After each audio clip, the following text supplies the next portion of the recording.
Bahamar's contractor blames the developer for mismanaging funds. A quantum leap for the country's aviation sector. And a major investment in the crime fight, the Bahamas tonight. The National Report starts now. Now in HD.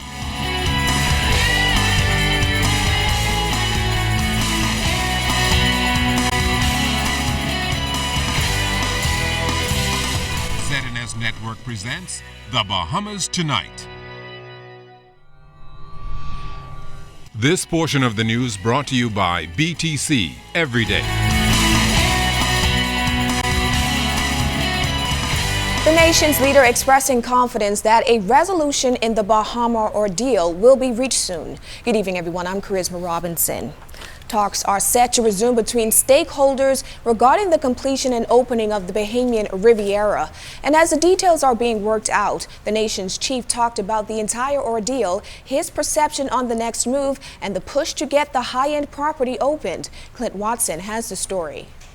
I have every reason to believe that one way or the other, we are going to move towards a resolution. And for Prime Minister the Right Honorable Perry Christie, that would be good news in what has become a tumultuous relationship with Bahamar following their surprise filing of Chapter 11 bankruptcy. He says it's now time to move full steam ahead with talks. The question is, where do we meet? If I'm going to be a participant in the talks, which the bank has asked me to become the manager or coordinator or chair, however they described it, of the talks, that could only happen outside of China. Mr. Christie says he is hopeful that Bahamar will act in good faith this time around. I'm satisfied that all of those who spoke to me have that interest. The application was made by Bahamas owners and developers, and therefore it is presumed that they are making a serious application. If it is not so, then we'll soon find out, and we have access to the courts before the date. Earlier this week, tensions arose as both sides released strong statements with regard to the delayed payment of employee salaries. The Prime Minister says he believes that all sides have moved beyond the heated exchanges. I've asked for all of that talk to be put behind us. I have no rancor, no feelings on the matter. I happen to be Prime Minister of the Bahamas, and whatever views I have personally must be sublimated in the interests of the country. According to Mr. Christie, Bahamar is about 97% complete, and the focus is on finishing the final portion. And while he confirmed there are other investors interested in taking over the property, the focus right now is allowing the current investor to finish and open. I know of names of people who are interested in that kind of thing, but that's not before me now. We have a developer who spent a lot of money. He says he's put $600 million of his family's money in this regard. And so we have to therefore be aware that it is important for us in good faith to give him an opportunity to complete this property. And that's what we're trying to do.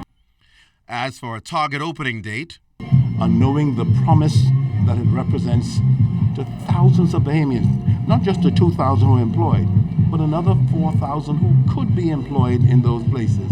And that's what it's all about. And that's why not only we must finish to give him an opportunity to meet the tourism season when it starts in November. Clint Watson, ZNS Network News. The general contractor of the Bahamar project is blaming the developer for mismanaging its finances. This comes as resort executives blamed delays on shoddy work. Altavis Munnings has this angle of the Bahamar ordeal. China State Construction Engineering Corporation Limited maintains that Bahamar Limited's decision to file for bankruptcy protection is the direct result of its failure to secure adequate financing and its mismanagement of the Bahamar project's design. CCA officials believe this mismanagement includes replacing the principal architect after construction had begun, the late and incomplete delivery of design packages, and over 1,300 construction change directives.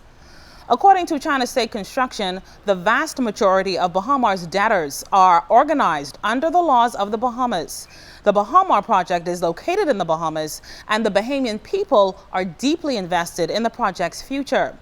That's why CCA says Bahamar Limited's decision to file for bankruptcy protection was misplaced and calculated to benefit the project's developer over the interests of the Bahamas and its people. Misleading and dishonest is how China State construction officials described Bahamar Limited's recent public attempt to shift responsibility away from itself and blame CCA Bahamas and its subcontractors for the delays in the project's completion. China State Construction says it's insulting to the many talented and hardworking employees and subcontractors that work for CCA Bahamas and harms the interests of the people and government of the Bahamas that are represented by this landmark project. Now, CCA's statement continued that since February, the company and its subcontractors have performed nearly $72 million of contract work for the company and has received no payment for it. China State Construction's aggregate investment in and commitment to the project, including money advanced by the company on behalf of the developer, approximates $220 million. Now, the company contends it has continually acted in good faith in the performance of this work, reliant upon the belief that Bahamar Limited would fulfill its responsibilities as the owner.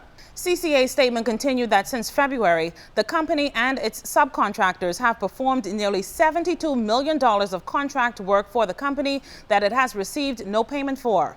China State Construction's aggregate investment in and commitment to the project, including money advanced by the company on behalf of the developer, approximates $220 million.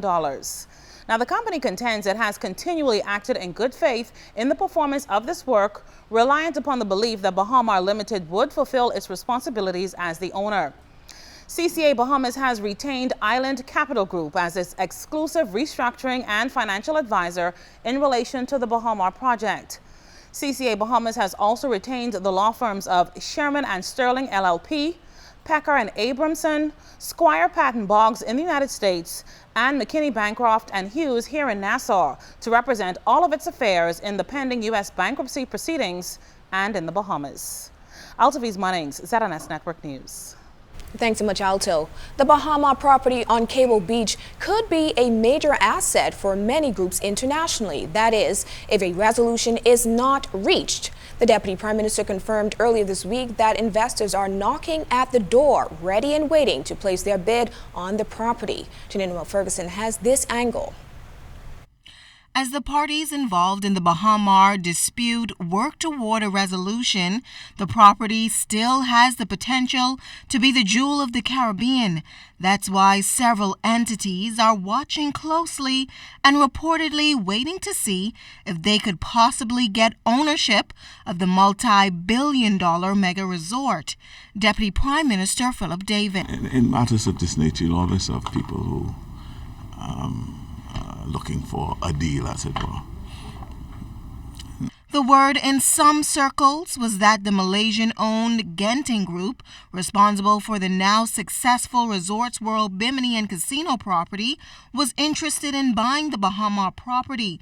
But Deputy Prime Minister Davis would not confirm if this was the case. So I will not speak to that, but what I can say is that the government is committed to seeing this project completed and the hotel resort open.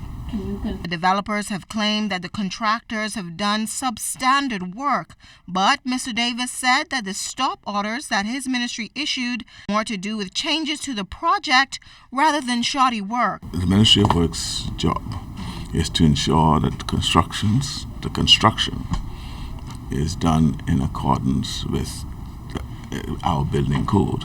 Inspections would have been done as we call. We don't know. There's a construction schedule. The contractor is obliged to tell us that when we should come to do the inspection.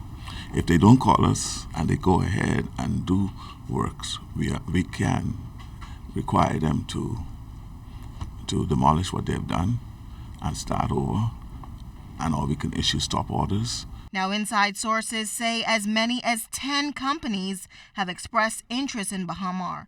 He predicts that once all of the legal matters are resolved, the project could be completed within the next 2 to 3 months, making it a viable investment opportunity for many. Janae Noel Ferguson, ZNS Network News. This portion of the news is brought to you by the new Shell and Letty, designed for extra miles.